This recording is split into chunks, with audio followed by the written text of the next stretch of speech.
नमस्कार, आप देख रहे हैं आज तक डिजिटल और मैं हूं आपके साथ अनूप आकाश वर्मा और मेरे साथ हैं क्राइम तक के डिप्टी एडिटर चिराग गुठी। चिराग, बहुत बहुत स्वागत है आपका।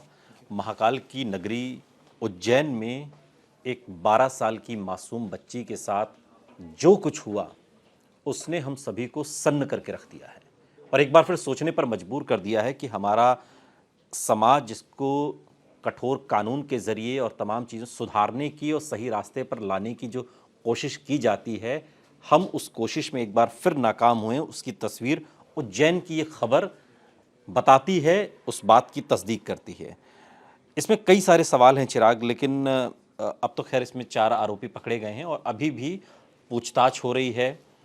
मासूम बच्ची के साथ दरिंदगी की जो सारी हदें पार की गईं, उसमें समाज भी सवालों के कटघरे में आया।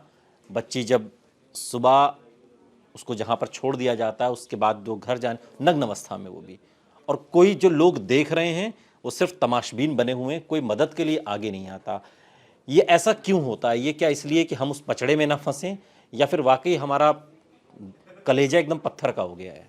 दोनों ही बातें। कुछ लोगों का कलेजा पत्थर का भी हो गया और ये ज़्यादातर लोग ऐसा सोचते हैं कि पचड़े में ना फंसे, क्योंकि हमारी कानूनी प्रक्रिया जो है वो इतनी जटिल है। अगर कोई मान लीजिए कंप्लेंट लेकर या कोई पुलिस को कॉल करेगा कि भाई ऐसे ऐसे मैंने देखा है, तो सबसे पहले तो पुलिस उसको ग्रिल करने लग जाएगी, जो कि नहीं होना चाहिए। कायदे से उसने इन्फॉर्मेशन दी, ठीक है, आपको लड़की मिल गई, आप उससे पूछताछ करिए, जो भी करना है, मेडिकल कराइए लड़की का, उसकी काउंसलिंग कीजिए। लेकिन ये जो एक टैक्स शुरू होता है जिसमें कंप्लेनेंट को या जो कॉलर है उसको ही परेशान करना पुलिस शुरू कर देती है, ये चीज़ हालांकि कई बार कई फोरम पर कई लोगों ने इस बात को मेंशन भी किया है, बोला भी है कि ये कवायद जो है बंद होनी चाहिए। मतलब आप अगर जो कॉल कर रहा है उसका सिर्फ उतना ही दायरा रखना चाहिए। अगर आपको पता है उसमें कोई बहुत ज़्यादा संशय नहीं है उसकी कॉल में, या वो पहुँचे आपको वैसा ही हालात नज़र आए, तो ठीक है, उसको उतना ही रखना चाहिए। लेकिन लोग अब आगे तक बढ़ते हैं और पुलिस कर्मियों का बिहेवियर आपको पता ही होता है कि जब कभी कॉलर आता है तो किस तरह से बात करते हैं, क्या कई बार उसी से पूछते हैं, कई सवाल उससे कर लेते हैं। तो ये बहुत बड़ी विडंबना है और ये कई बार तो मदद के लिए लोग गुहार लगा रहे होते हैं, तड़प रहे होते हैं, तब भी लोग कई बार तमाशबीन बने होते हैं। हालांकि देखिए, ऐसा नहीं है कि हर बंदा ऐसा है, बहुत सारे लोग ऐसे भी हैं जो सजग भी हैं। हाँ, लेकिन वो संख्या बहुत कम है, बहुत कम है वो संख्या। चूंकि ये देखिए, जो उज्जैन का ये मामला है, इसमें ठीक है 3-4 लोग इसमें पकड़े गए हैं, उनसे पूछताछ हो रही है। ऑटो भी जो जिसमें ये है कि जिस ऑटो में इस दरिंदगी की वारदात को अंजाम दिया गया, उसको भी अपना जांच के दायरे में लाया गया और भी तमाम पूछताछ हो रही है। लेकिन जो सीसीटीवी फुटेज जो सामने आया, ये ठीक है कि हम वो फुटेज आपको नहीं दिखा सकते और बहुत ख़तरनाक है वो फुटेज। वो उसमें उस मासूम बच्ची, आप समझिए 12 साल की एक लड़की, उसके दिमाग पर क्या असर होगा इस तरीके की उसके साथ जो दरिंदगी हुई। एक सवाल। दूसरा, जो लोग तमाशबीन बने हुए हैं, वो खून से लथपथ मदद की गुहार लगा रही है। इस तरह की जब तस्वीरें सामने आती हैं तो सवाल क्या सिर्फ पुलिस पर ही नहीं उठता ना चिराग, सवाल तो कई लोगों पर उठता है। आम लोगों की भी जिम्मेदारी है। जैसे पुलिस का तो यही काम था ना कि जो क्राइम हुआ उसने उन आरोपियों को पकड़कर जेल में डाला। पुलिस की ड्यूटी तो अलग तरीके की है ना। देखिए, मुझे लगता है कि ड्यूटी, क्योंकि हम ऐसे मामले पे इसलिए मैं आपको हम इसलिए क्योंकि ऐसे हम तुरंत पुलिस की गर्दन दबोचने लगते हैं। पुलिस की गर्दन दबोचना तो ठीक है, लेकिन उससे पहले भी कई लोग सवालों के घेरे में जिनकी गर्दन कभी पकड़ में नहीं आती।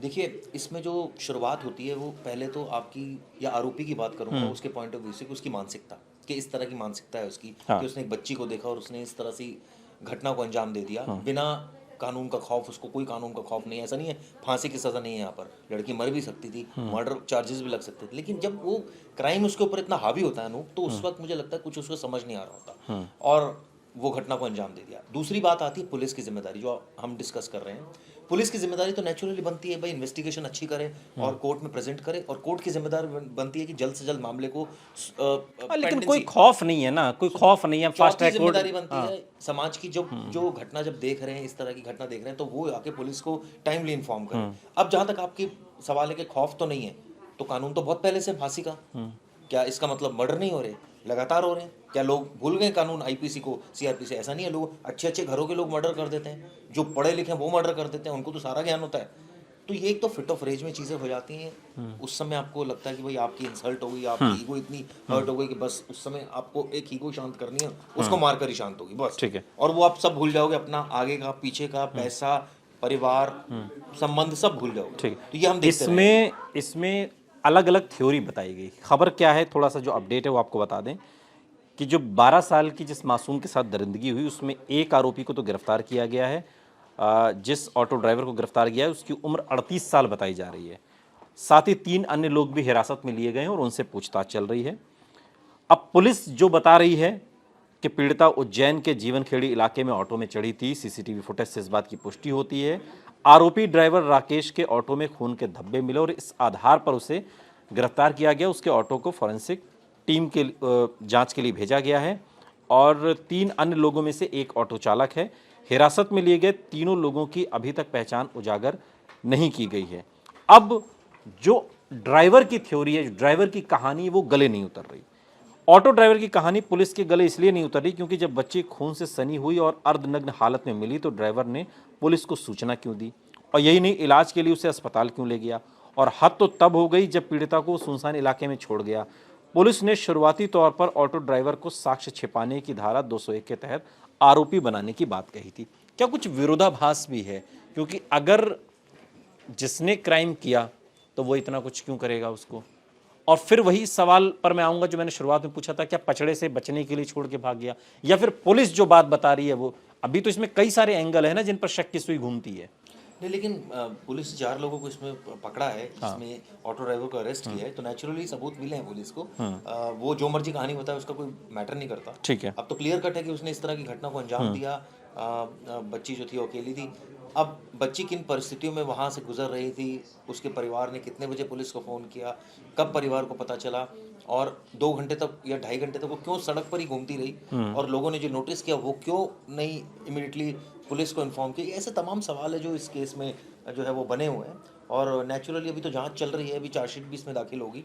लेकिन विभत्स घटना है। मुझे तो दरिंदगी की इंतहा पार है। और मुझे तो वो केस याद आ गया, दिल्ली वाला निर्भया केस, वो भी सेम ऐसे ही था। उसमें फुटेज ज़रूर नहीं थी, सीसीटीवी नहीं था जैसे आपने भी जिक्र किया, लेकिन उसमें ये सारी चीज़ें थी। दरिंदगी उसमें भी थी, उसमें तो हमने कितनी हद तक जो है वो दरिंदगी की गई। कहने का मतलब ये हम कई बार कई अब देखिए, इसमें भी एसआईटी का गठन हो गया है, जांच चलती रहेगी। कमलनाथ ने मांग की है कि भाई इनको इतने लाख रुपए मुआवजा दे दो, वो सारी चीज़ें चलती रहेंगी। लेकिन चिराग, एक निर्भया केस के बाद कानून और कठोर किए गए, खासकर जो लड़कियां नाबालिग बच्चे हैं, बच्चियां हैं, उनको लेकर के। बावजूद उसकी कोई कमी कहीं से आती नहीं। ऐसा नहीं है कि निर्भया केस पहला केस था, उससे पहले वैसे केस नहीं हुए, और ऐसा भी नहीं है कि निर्भया के बाद वैसे केस नहीं हुए। बाद में भी केस हुए हैं और पहले भी केस हुए, लेकिन इस केस में फिर भी कुछ ऐसे अनसुलझे सवाल हैं जो अभी तक पुलिस की तरफ से भी अनुत्तरित हैं, जिसके जवाब हैं। बच्ची कौन है, कहाँ से आई, इसके बारे में कोई अभी पुख्ता तौर पर जवाब नहीं मिल पाया। उज्जैन की ये लड़की, आम जो बोलचाल उसकी भाषा से लोगों को वैसी नहीं लगी। बच्ची ने अपनी माँ से भी रेप होने की बात बताई थी, ये बात कही गई, लेकिन माँ कहाँ है इस बारे में अभी तक कोई जानकारी नहीं है। ये कुछ प्रश्न हैं जिनके उत्तर पुलिस अभी तलाश रही है। लेकिन इन सब के बावजूद 12 साल की उस मासूम के साथ महाकाल की नगरी उज्जैन में जो हुआ, उसने हम सभी को शर्मसार कर दिया है। कानून आखिर कितने कठोर हों कि आपको बुद्धि आएगी, ये सवाल भी है। बहुत बहुत शुक्रिया चिराग, इस तमाम बातचीत के लिए आपका। यहाँ रुक रहे हैं लेकिन आप कहीं जाइएगा नहीं, बने रहिए हमारे साथ, देखते रहिए आज तक डिजिटल।